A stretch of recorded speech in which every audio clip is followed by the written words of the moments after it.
Det er varm hvid. Så kan man lave RGB, farveskift. Og man kan sådan set vælge den farve, man vil. Men det er klart, at den bitte fyr der, den skal på en eller anden måde være synlig under bordpladen, men det er en rimelig følelse, som reagerer op til 1 meter væk.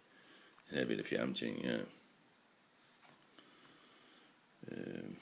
Og så kan man jo selvfølgelig igen vælge varm hvid. Og så kan du skrue op og ned for lys, hvis du vil det. Jeg synes jo egentlig, det fungerer ret sejt, at man kan vælge nogle andre farver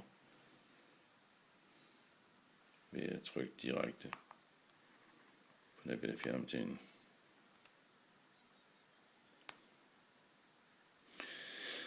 Og den strip, den kan simpelthen lægges ned i den der profil, jeg har vedhæftet.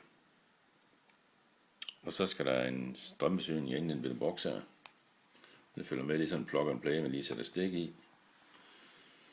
Og den her, det er også et stik, man ikke kan vende forkert. Så det er jo faktisk plug and play.